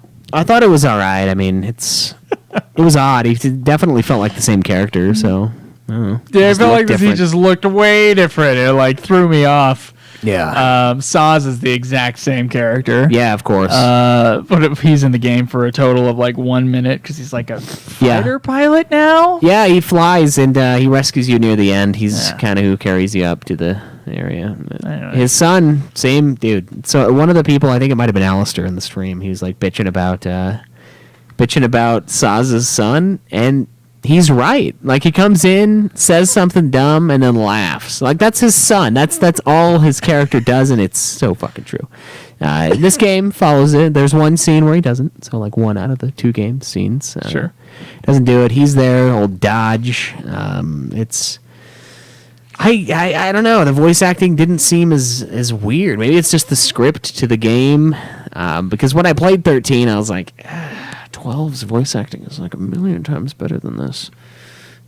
So, but with 13-2, I was fine with it. I would like to read that second comment up. All right. I can't read it. Oh, he says, my name is Snow, and I just managed to not only time travel, but we ended up in the same timeline. Yeah, convenient, right? Yeah, it's true. That was one of the cool parts, I think, that opened up the game. So you find Snow in this like crazy area, and then there's this like big creature that you can't quite kill, so you had to go to a different timeline and like affect the creature's growth. Yeah, you gotta like kill it as a baby. Yeah, and then you return back to that timeline in order to get rid of it. So I thought that was a really cool aspect of the game. You did that a couple times. Yeah, you did. And we didn't really talk about it in the story part, but I thought that was a really cool aspect. Schweiss thought the voice acting was excellent, very good, and I thought the music was not great, and even terrible in some moments. Certainly there are good themes in the game. Yeah. But the ones that are going to stick out to me are the ones that are not going to be good. The battle theme was a good theme. Yeah. For instance, and I liked the one area that was filled with the lassie everywhere, or the seaths. The seath, yeah. Jesus. Yep. See. Yeah. That's a fucking problem, man. Okay. Let's. Schweiss, we got some questions pulled up. Yeah, we do. Right here. Let's get to them.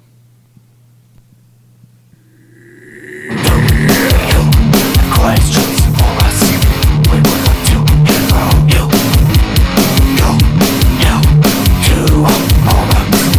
Contact us on Twitter. Get on and ask your questions. We'll answer them with you. This is the question segment. Asking you will receive. Oh man, so we got a few questions here, of course. Immediately after we asked, Shinru jumped on. Thoughts on the final boss battle? Well, we gave those. Awesome. It was awesome. Crazy fight. Did we like their special trio attack? No. It was bullshit. Did we have to overlevel? Joe did. Well, didn't I tell you to grind? Did you grind in that area when I told you to? No, I just went straight to it. All right, never mind. I did have to level. I just figured out how to kill them, and I did it.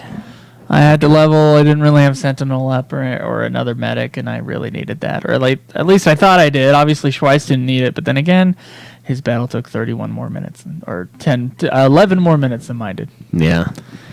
Thoughts on the unique style of the music they chose for the final boss battle? Can we hear it? We can. We're probably going to get in trouble for it, but...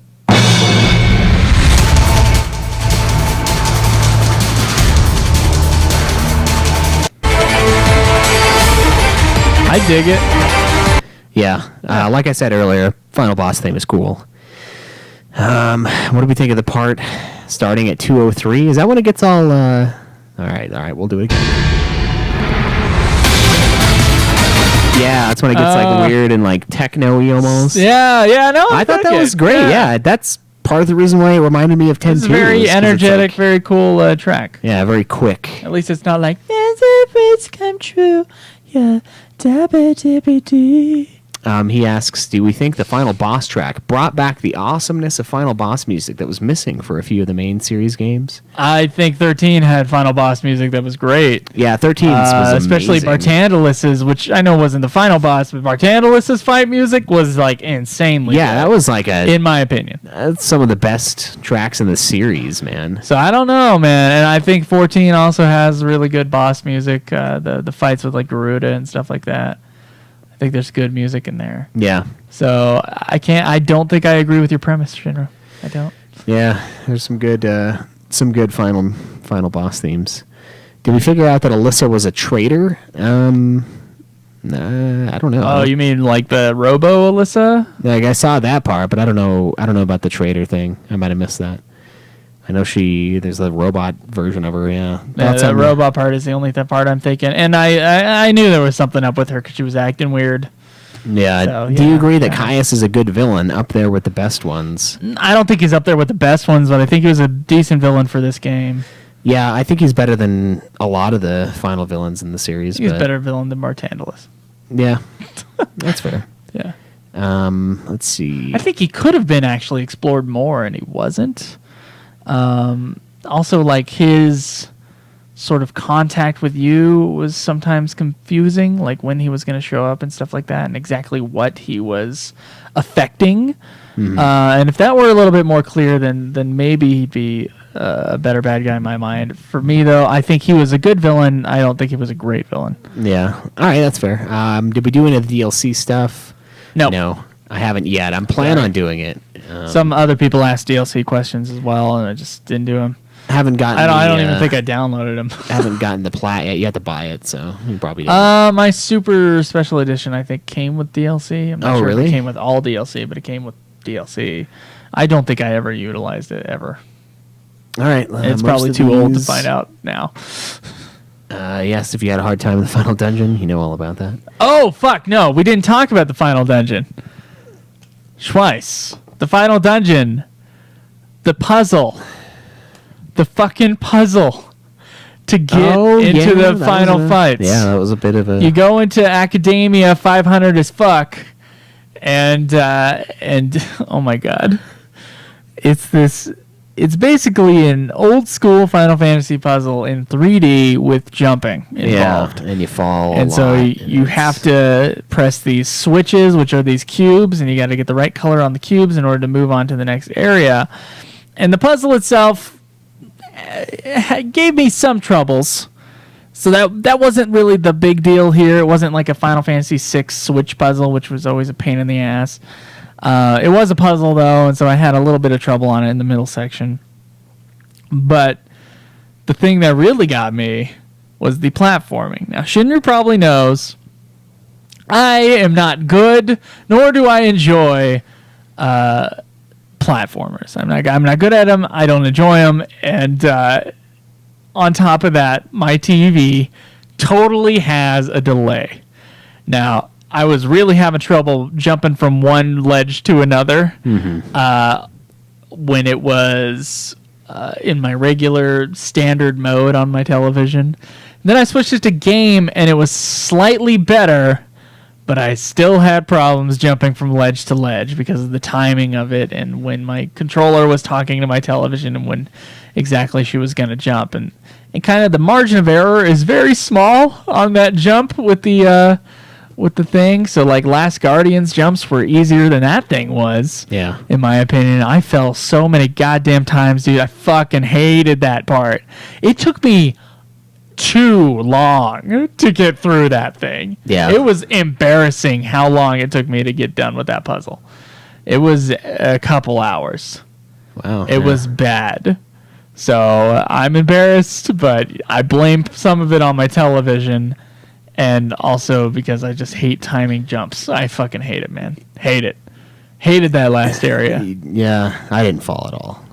You didn't fall at all? No, I'm just fucking with you. I totally did. Okay. There were a bunch of times where, like, I would forget that I needed to jump because I think Final Fantasy the 13. angle of the camera and you think it's like the same ledge and you're just like, whoop. Yeah, and there were a couple times that I got knocked down because I wasn't paying attention to the timing of the pieces that flip around. The puzzle itself, though, not hard. The timing of it, pain in the ass. It's I thought it was awesome looking, though. The aesthetic of that final area was way fucking cool. Like, that was the best looking area. The moving platforms and like it was cool. I had a lot of fun with it. It wasn't as bad as the 10-2 last area with the song you have to make, but I was also like super drunk when I did that, and I was having, dude, that was a rough stream. I watched someone else doing it, and then I just did it on 10-2. I had to read it, and like I was starting to kind of sober up a little bit near the end, but I was just like. And Shinru's giving me shit for using a guide on the next question. But here's the thing. That final area, my guide just said, it pretty much explains itself. Just hit the switches and go to the next thing. Yeah. And I'm like, oh, thanks, guide. You're real helpful here. So I didn't get any help from the fucking guide on that puzzle area. He gives us a sweet little video here, too. You were the chosen one! It was said that you would destroy the Sith, not join them! So, yeah. Easy mode, tisk tisk. The fight you changed it to easy mode on was that first Caius fight, right? Wasn't that when you said you launched it in? Yeah, so I think that was episode 3. I did die there, but I just loaded my game back up and I was spoiled, man. I was like, fuck, I don't want to go back to normal. Not after this. Yeah. Well, it's like trying to get a social program removed in our government. It's impossible. Once that shit's in, it's in. Yeah. Oh, boy. Except for maybe a more recent one. Oh. Watch out. Yeah, normal mode. Wasn't that bad. I did die on the Caius fight, but I was not expecting a Caius fight there. Strangely, I wasn't expecting a boss battle when I waltzed up to that platform, and I just got pounded. And then I went in and leveled up like 30 times because the Crystarium, this game is easy for the most part, so I was like, I'll just let it pool. And then I'll hold down X and let it just do its thing. But that guy, he ruined me, man. I was like, geez, this game's kicking it into high gear. This is moon mode. Thank you for the questions. Yeah, Alistair asks, do we like Sarah as a protagonist in comparison to Lightning? She's a more three-dimensional protagonist than Lightning is in many ways. Yeah. Lightning is kind of hard to penetrate. And I don't mean that in any sort of any other way. Yeah. You just need to you just need to know what to say, Joe. I guess I do. To read. To really drop those anyway. And I don't know, yeah. Of course I have my opinions on kind of who the main characters are of 13. You can hear that in the 13 review. But yeah, I enjoyed Sarah. I thought she was fine. I thought she was fine as a main character. Yeah, I do too. I do think she is, like you said, more three-dimensional. She more relatable, I would say. But yeah, story is a little light, so I think she's a fine protagonist. Lightning's more badass, I guess. Yeah, she is. But and she's in the game for a little bit. Yeah, she's the narrator of the game, and she kind of shows up a couple times. But yeah. Do we think the story of this ruins the story for 13 or just how 13 ended? I think it changes the ending of 13, obviously. But you know what? Think about it this way. So we have 13's storyline, right? Then we have 13-2 with the time paradox. But we still played 13. So the events of 13 still took place. The paradox must have been fixed. And 13-2 is basically a giant waste of time. That's my theory. Now chaos is coming though. Yeah, but that's not the true ending. When there's something else that happens, another system comes in, and we change the chaos thing, and then we basically just revert it back to OG 13, and 13-2 never happened. Oh boy! What about that? Okay, no, that's good. I'm not gonna touch that one. Yeah, I don't think it. It does sort of retcon the very final scene in 13, but if you're going to do a retcon, that's probably the best way to do it, and they do it in a way that's kind of responsible. They're like, well, it's because of this. They explain why they changed it, and it works. I don't think it necessarily ruins 13. Definitely doesn't ruin the story of 13, which I found to be largely a bore for a bunch of it.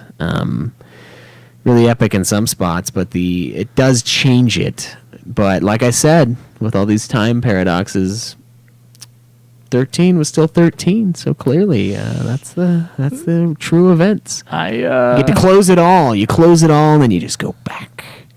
Well, maybe we'll find out what happens in Lightning Returns. Yeah, no kidding.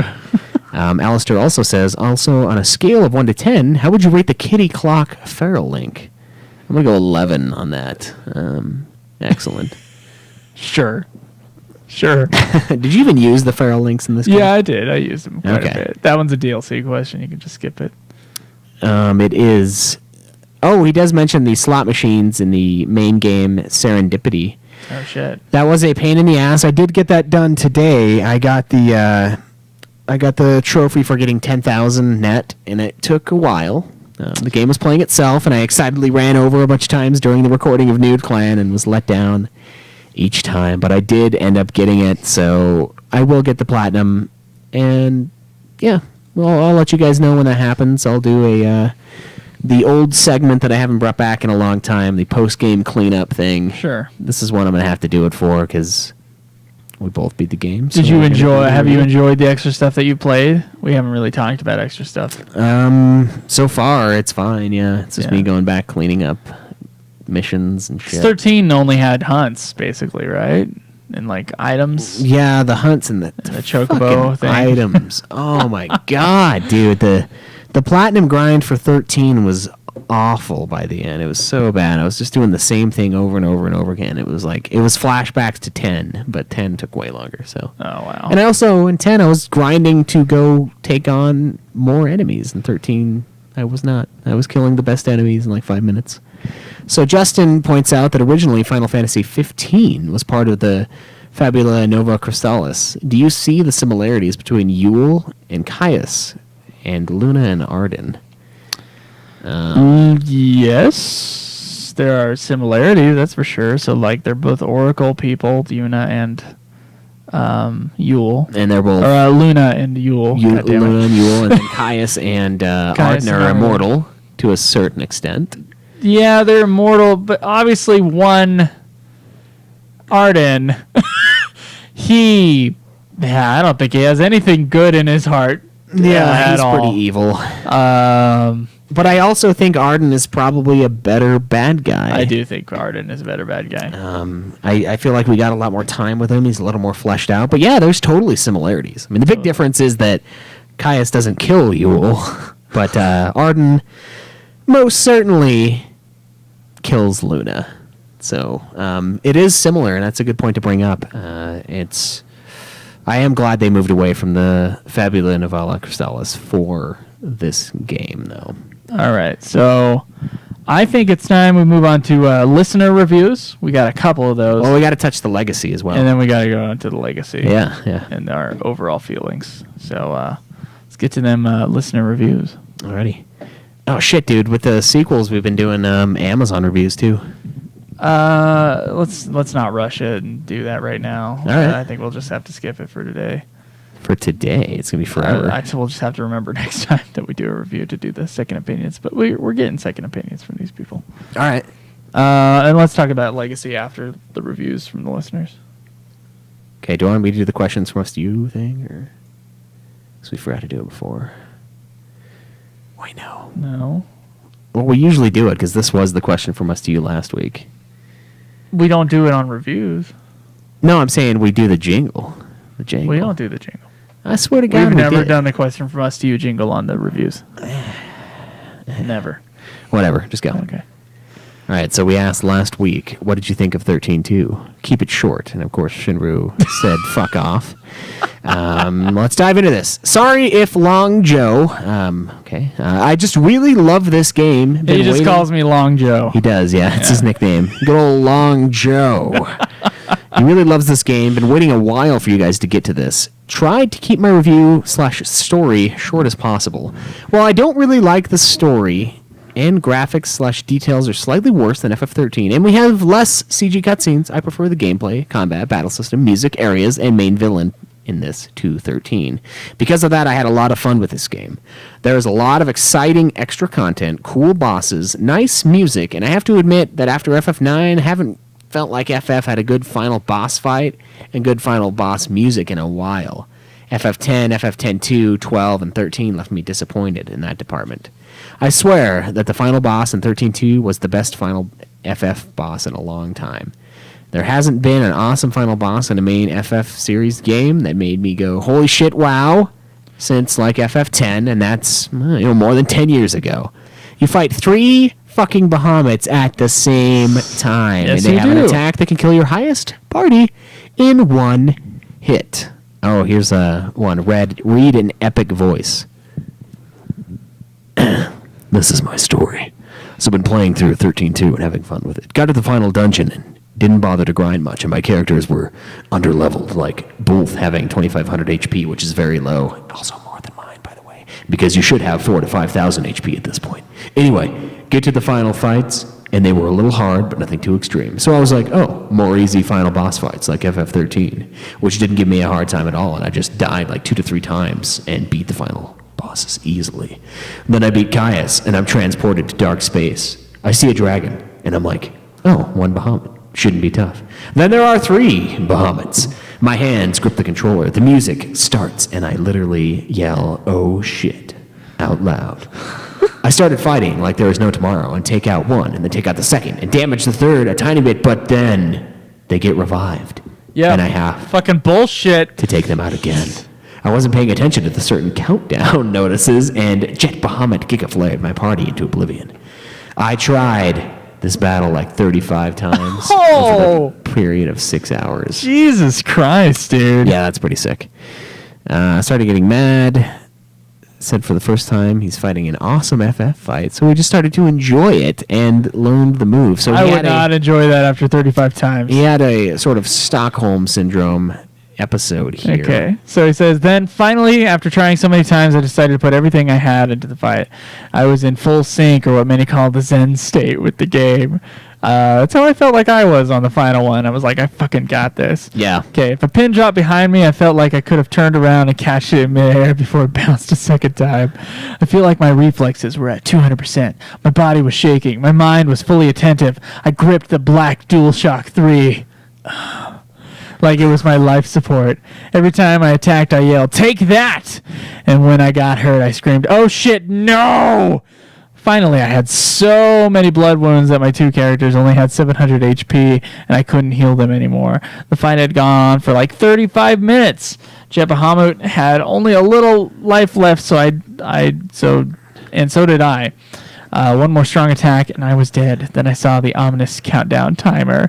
I raced against the clock, staggering him. I was mashing like shit out of my buttons and attacking him and switching to Sentinel and protecting myself right at the end. He gig-flared my entire party, and I only had a little bit of HP left, like 300. I said, "It's now or never." I wailed away on him while he was getting ready for another attack, and BAM! I delivered the final blow. My euphoria was off the charts. This is one of my best PS3 gaming experience since I got my PS3 at launch. Only Bayonetta rivaled it. FF13-2 was worth the money just for the awesome boss fight. I would have spent $60 anyway for an awesome fight like that. Wow. For that reason, FF13-2 is one of my favorite FF sequel/prequel games, but also one that restored my faith in Square Enix, that they didn't forget how to deliver an awesome classic title final boss. Wow.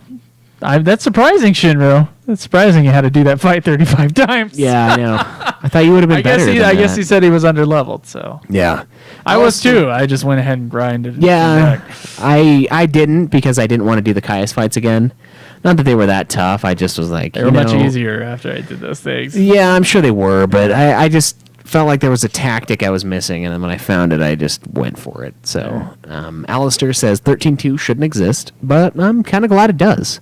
Ultimately, an inferior game to 13 in every respect, but sometimes feels more fun to play because of the QOL enhancements.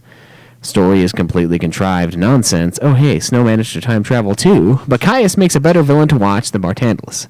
I think the fallacy were more sinister though. Jumping to an alternate/parallel timeline at will was almost a fun feature, very similar to another old RPG made by Squaresoft we shall never mention. It got kind of frustrating in the story, but they did a good job at making the time travel feel relevant gameplay-wise, like in Academia's 2 timelines. It's probably the best sequel to a mainline FF game, though that isn't saying much. Thanks. Silver Shades says, my overall impressions was very underwhelming. I don't remember much. I felt like it was kind of pointless as far as the plot and the whole to be continued crap at the end pissed me off. I did kind of go, oh, come on. And I'm sure I would have been really pissed if I had played this game on launch. Yeah, I'd been like, what the fuck? Oh my god. To be continued, really? Yeah. I did not like the weird time travel/paradox plot. It did not mesh well with the tone or the theme of 13, in my opinion. Moogle was annoying, Kupo. Sarah was okay, and I didn't really like Noel that much. Neither left much of an impression on me. However, it was fun to play and an easy platinum. We'll probably never play it again, but since I bought it for $15, I feel I got my money's worth. Yeah, $15 for like a 70-hour game. Sure, that's worth it. All right, let's talk about the legacy.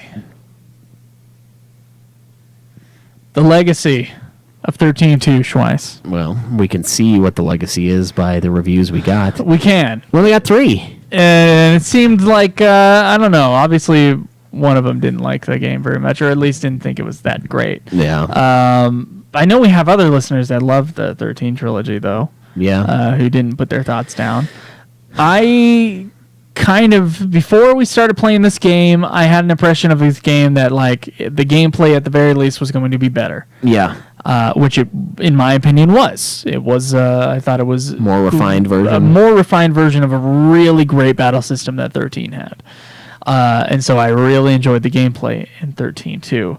The time plot was crazy. With that in mind, I've never heard much about the story with 13-2. I just always heard it was like, oh, it's really cool that it's not very linear and you can do all this other stuff. Right, yeah. And I know that there are a lot of people out there who do like 13-2 more than 13. Mm-hmm. And then there's a lot of people who never played 13-2. That's what it seems like to me. Yeah. 13-2 kind of feels like almost like an FF5 sort of a thing where a lot of people haven't played it, but those who have really like it. Right. And it's, I thought it was solid. I do think it improves on a lot of things that 13 brought to the table. Now, we know by its numbers, not as many people even picked the thing up from the beginning, from the get-go. So it sold like half as much or less than half as little much less than as half, yeah. 13. And I know Lightning Returns is the same thing. It like sold like, I don't even know if it sold 1 million copies, but it it was also less. Like you would assume everybody who played 13-2 loved it enough to get Lightning Returns. They're all the ones who bought the Lightning Pretty Returns much, copies. yeah. Yeah, so it's like those who liked it, it's like a little diagram, like, did you like 13? If yes, 13-2. If no, Final Fantasy 14. What I liked about the release of 13-2, though, there are these special editions of 13-2, and they're kind of easy to get now because they just made so many of them, I think. But they have the soundtrack in it, and it's like a really nice booklet, and it's a really nice cover. Oh, nice. That's something that 13 didn't do in North America, at least. Yeah, no special edition, and I would have bought it because I bought the God of War one a week later. But I was like, what's standard? Oh, my God. It's just the regular one? Yeah, that's all we got. So lame. That's fair. And so that was something about 13-2 that I really like, and that will someday, I'm sure, be a really cool collector's item, is that collector's case. Right now, though, it's really easy to find. Yeah. Almost easier than the actual game. There's more copies of that left. It feels like that. Of course, maybe I just see them and I just assume. It's just easier to see. Yeah. So I have that copy, and it's a really cool addition to the game. Legacy-wise, I would agree. It's sort of in that FF5 range where people who've played it really trumpets like. They really get behind it.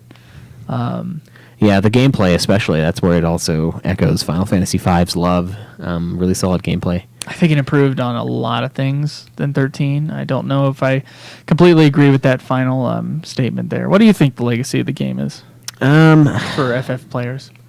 I think it's kind of a... I don't know if it's necessarily that important. I know a lot of people do enjoy it, but based on how I felt, like, it doesn't really need to exist necessarily.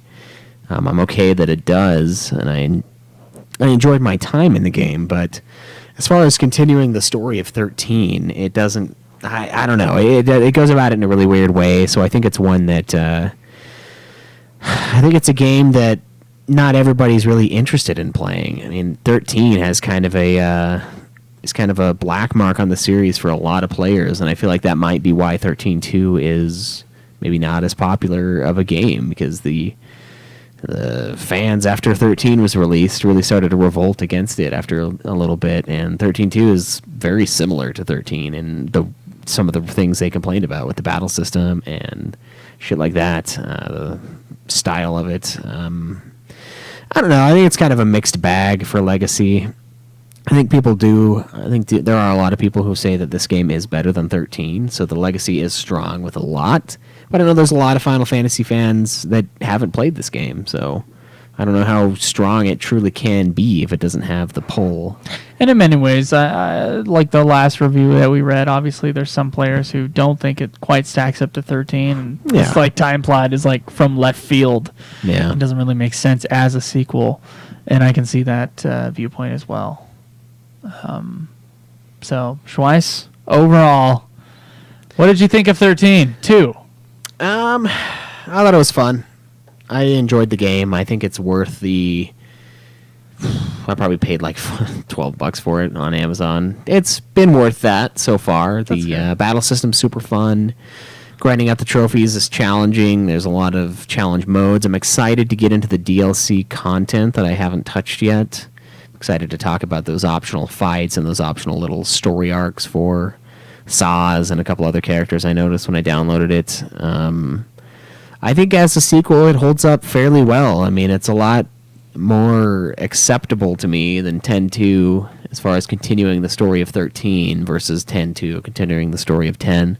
So I think in that way it succeeds. I like the way they told the story. I like how dark it was. I like how, like we said earlier, it's less confusing in a lot of ways than 13. They don't just blunt force trauma you with information in the very beginning and expect you to, continually read the fucking data log to figure out, oh, well, what was this again? Let me open my 700-page manual to find what this fucking term is that they've used once every 6 hours in the goddamn gameplay. And I kind of like something with 10-2 that I liked was seeing the aftermath of the game before it. I mean, we see academia take place. We see what happens after Sanctum is gone. The government's destroyed. It's eradicated. It doesn't exist. It's all crumbled.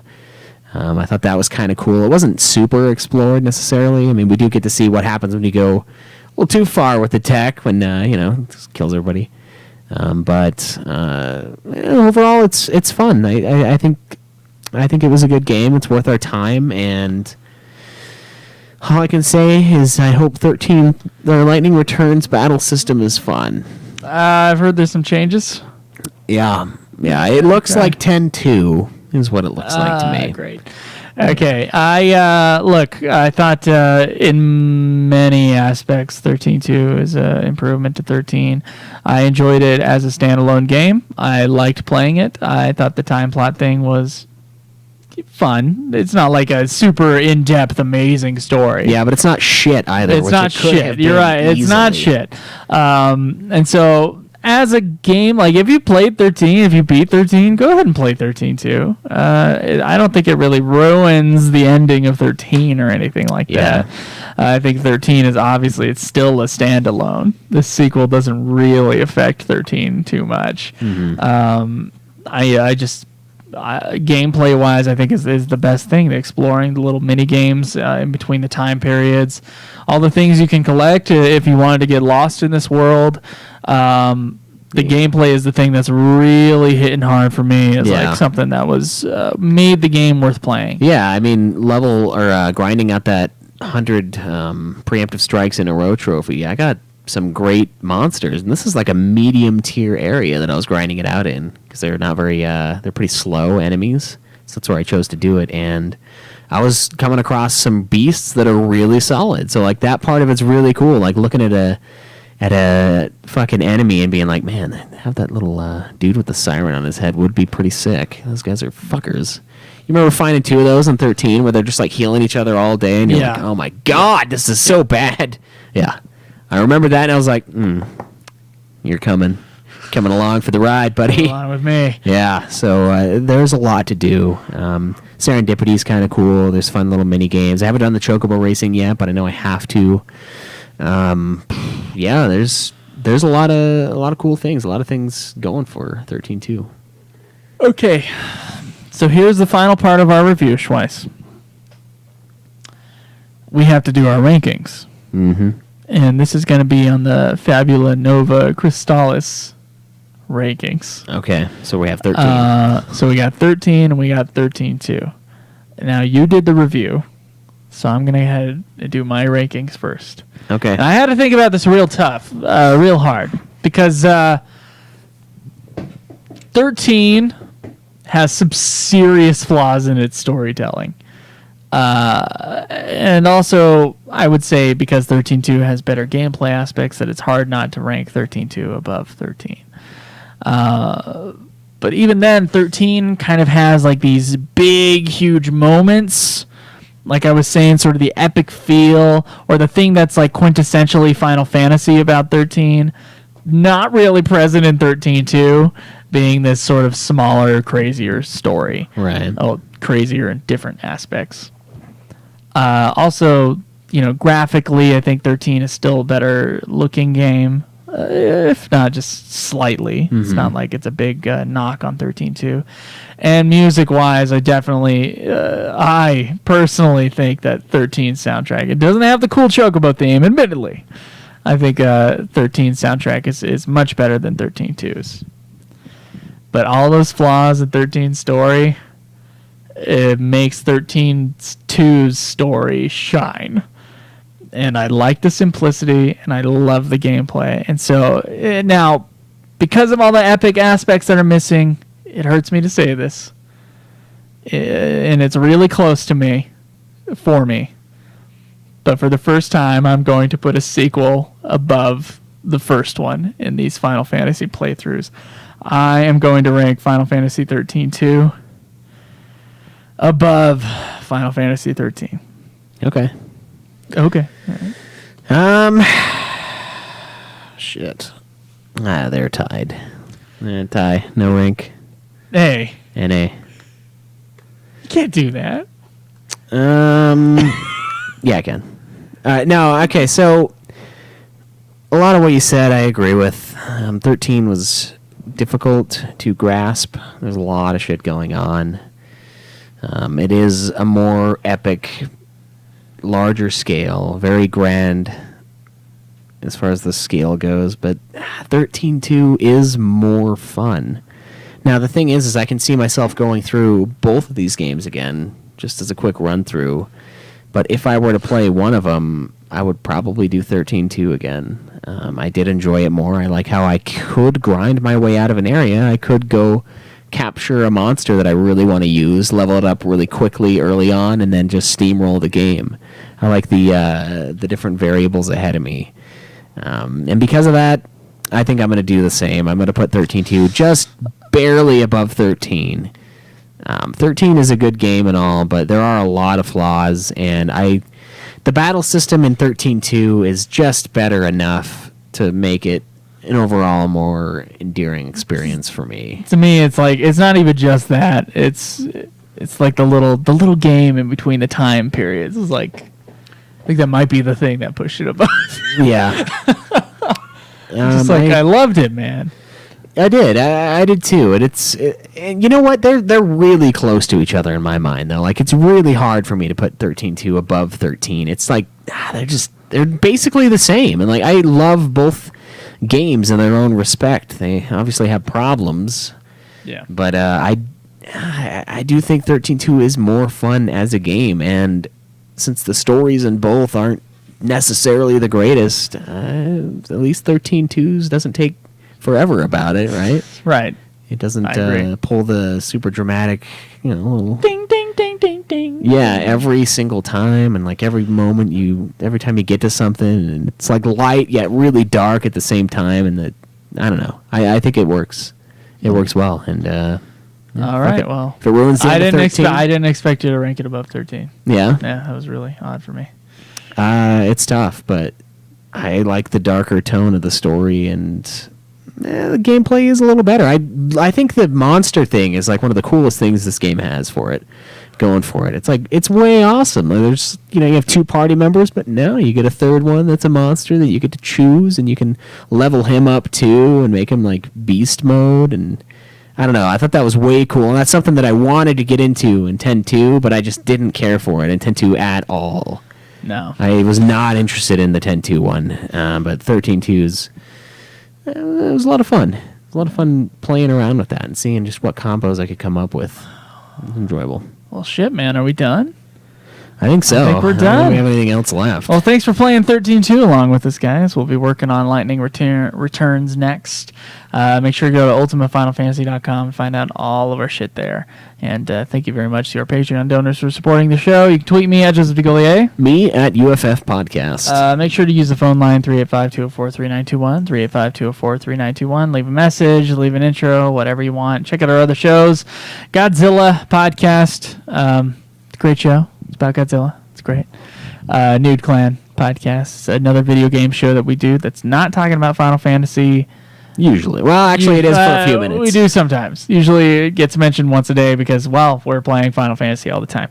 And Super Sexy Swinging Fanfiction, the segment from this show, the old segment from this show, spun off into its own show. So go check that out as well if you enjoyed laughing along with that. God, we'll see you guys next week. Till then, enjoy the time plot grind. This has been another production of Ultima Final Fantasy, the Ultimate Final Fantasy Podcast. The show was produced by Joseph DeGollier and Caleb Schweiss, with music and editing by Joseph DeGollier, parodies and clips from their respective authors, of course. You can get all of our episodes as well as our Let's Plays at ultimafinalfantasy.com. You can also contact us on Twitter at UFF Podcast, as well as our contact page on our website. Be sure to subscribe and review our podcast. Your reviews may get read on the show, and look forward to the next episode of Ultima Final Fantasy, the Ultimate Final Fantasy Podcast.